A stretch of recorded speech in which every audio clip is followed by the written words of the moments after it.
Hello everybody and welcome back.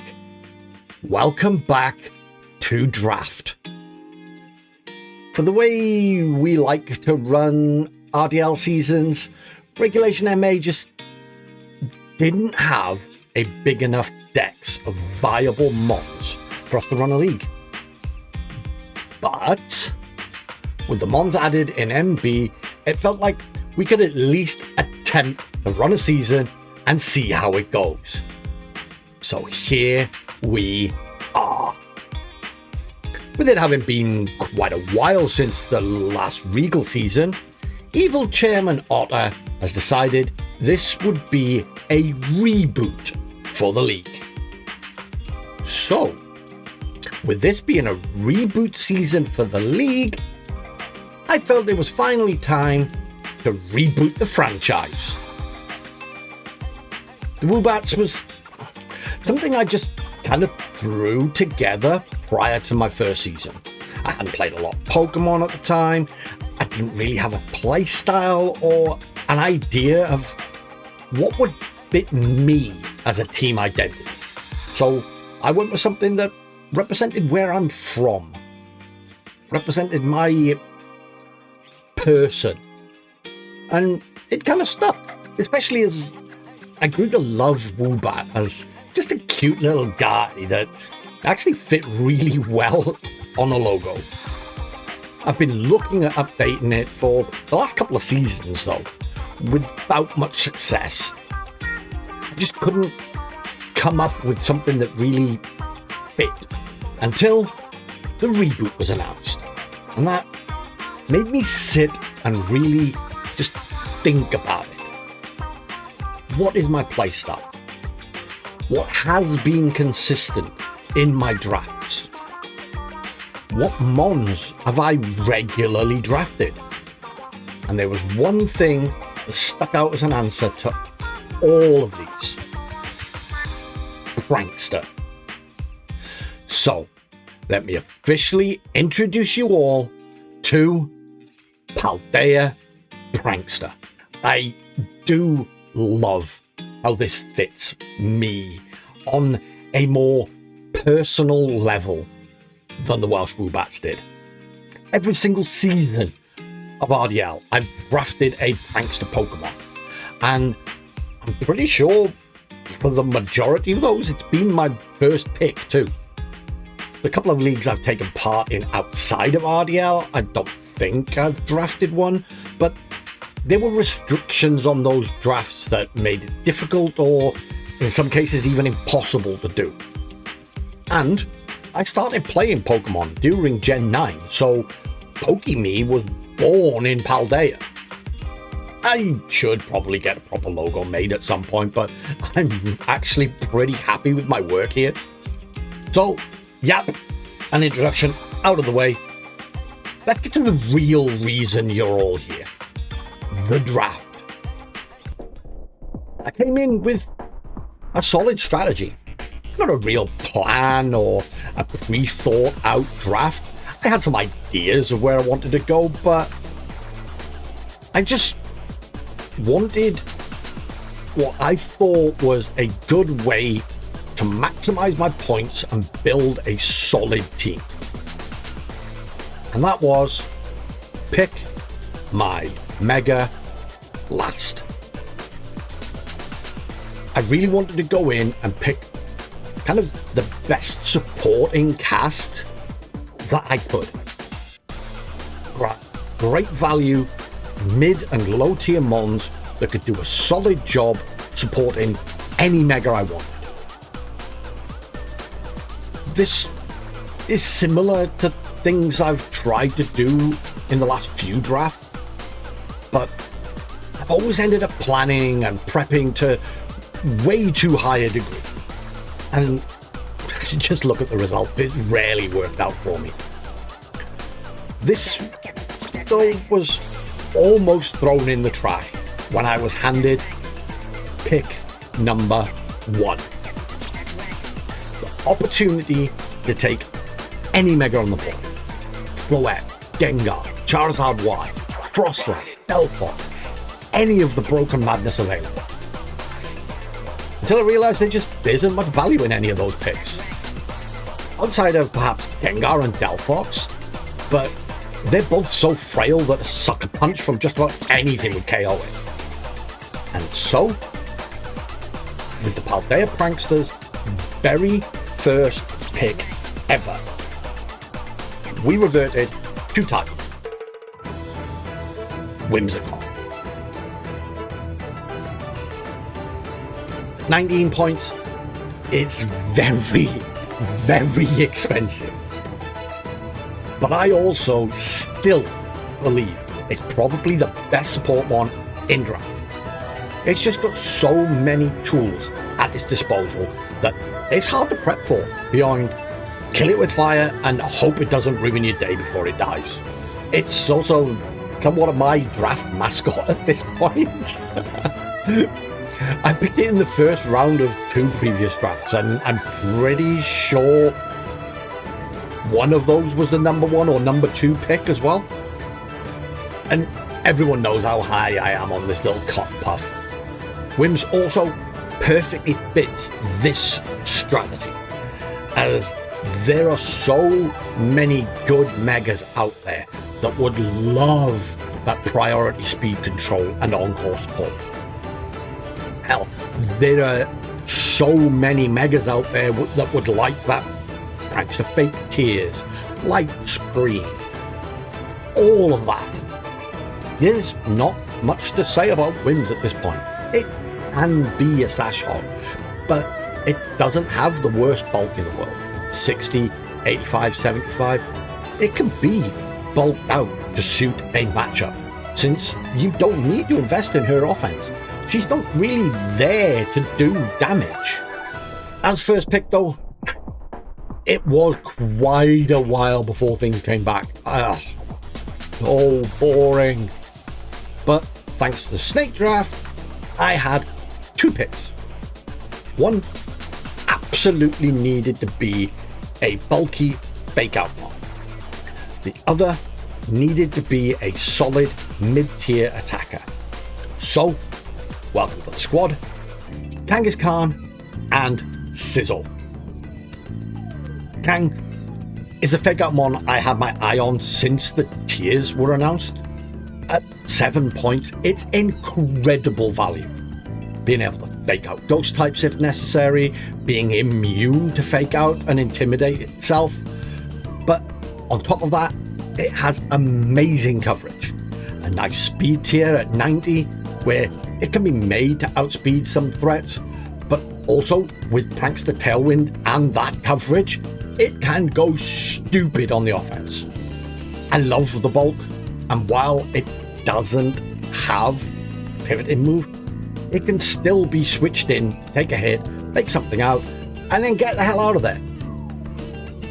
For the Sizzle pick, I noticed that a lot of the good megas just don't like fairy types. So I needed one of my non-mega attackers to be a steel type, just to take care of those.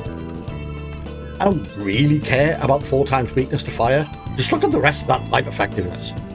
And offensively, that bug typing can really help in matchups against the draft staple psychic and dark types. Plus, with fake out support, it can get off a sword dance and bullet punch everything into oblivion. With the next round of picks, I wanted a mon that synergized well with Sizzle and my bulky water type. Unfortunately, once again, my loaded got sniped. Yes, again. I swear, I need to start picking this thing super early. I always want to draft it, and it always gets sniped. This snipe really threw the idea I'd been formulating completely out the window. I now needed to rethink the next few picks. So, while this was happening, I grabbed Several Edge and Superior. I think I'd have preferred Chandelier here over Several Edge, so that the Sizzle buddy was a special attacker, but by the time I realised that fact, Wake wouldn't have taken it, and at 6 points, Candle was a bargain. I am happy with Flame Knight though. At 8 points, it's a little bit more expensive than Candle, but it's a great versatile Pokemon, and even though it can also get intimidated, it's still a great pivot for Scizor, thanks to Flash Fire. Now, if you look at the defensive stats of Scizor, Saroledge, and Kang, they are all pretty similar. Saroledge, 75, 80, 100, Scizor, 70, 180, and Kang is 105, 80, 80. They all cover each other really, really well. Yes, it would definitely be better to have Chandelure, but I still really like this trio defensively and offensively. Saroledge is also a great setup candidate with Bulk Up. But what it has over Scizor is reliable recovery in Bitter Blade. Yes, Scizor has Roost, but being able to improve your healing and damage output with the setup is so good, and that's what drew me to Saroledge over Chandelure in the first place. Superior, it's not a Pokemon I normally like. I'm still not totally sold on it on this team, thanks to sharing the grass typing with Whims. But it's stupid fast, has a bunch of really good support moves with Screens, Glare, Taunt, Leech Seed. Unfortunately, it doesn't have the best coverage. I really wish it had better coverage. But it is good value at 8 points. Round 6 and 7 became my adjust for Snipes picks. But here I also realized an insane pickup I had the space to make during the grace period. So with that in mind, these needed to be on the cheaper end, but still be my second fake out and bulk water type. Prior to the grace trade realization, I had Infernape penciled in as my second fake out. But that got sniped. However, it turned out to be a blessing in disguise. I ended up looking at Scrafty, which is what nudged me to that trade. Hint, hint. Ended up settling on a Hacked Pack favorite in Toxicroak. I love the Punchy Frog. It's got great coverage, a lot of tools for what is a fantastic price at 4 points. It's on the more frail side for a pivoty fake out mon. 83, 65, 65. It's not the best, but it more than makes up for that with insane coverage, Encore, Taunt, Icy Wind. It's just a really flexible, low tier pick. I almost left my bulky water type till the next round because I was getting very, very nervous that one of my megas of choice was going to get picked up by Otter and the sand team he was building. But I held fast, knowing that defensive water type was more important to the squad I was building than the mega. So, after so many seasons of trying, welcome to the squad, Vaporeon. Budget Milo is lacking a lot of the tools that I wanted from Milotic and the Milotic alternative in Blastoise. But it's still a difficult to remove water type that I think is so strong in draft, but particularly strong in champions because of the lack of strong grass and electric type offense. It's got Yawn, Wish, Haze, Pivoting. Coverage is a little lacking, but it'll do what I need it, and is another very good budget pick at 5 points. Finally, in rounds 8 and 9, I grabbed my megas. It was the combo I wanted pretty much from like round 3 or 4. I flirted with the idea of Mega Zard and playing it like Gouging Fire at home with Dragon Dance and Flare Blitz in the sun, but it's kind of limited the sun with or without Mega, and didn't want to play Sun this season. Why do I always get drawn to the silly Sun teams? I don't know. But with our Mega picks, we brought back old favourite in Mega form and the Mega form of one of my absolute favourites, Gardevoir and Garchomp. Whimsichamp is a classic combination, and with Prankster Tailwind, that loss of 10 speed doesn't quite hurt as much. And let's face it, Base Chomp doesn't need an item. It's just so damn strong in this format. Look at those stats when it megas. It's an absolute monster. 92 speed isn't bad in draft. Yes, losing speed when you mega evolve for a mon like this is bad, but if you look at it as just a Pokemon and not a mega evolution, it's stupid. I don't know what else to say here. 170 attack with Earthquake. Pairing Chomp with Gardevoir, while Guardy isn't nearly as strong without Mega, we can run Telepathy Guardy and have that synergy. I wish I'd been able to draft a strong complementary Fire type or Levitate mon, but it is what it is.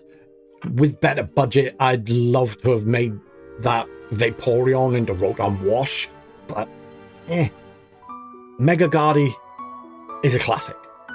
It's not as powerful or oppressive as it used to be thanks to the existence of Mega Floette, but it is still very strong fairy type spread offense, which is bonkers in this format.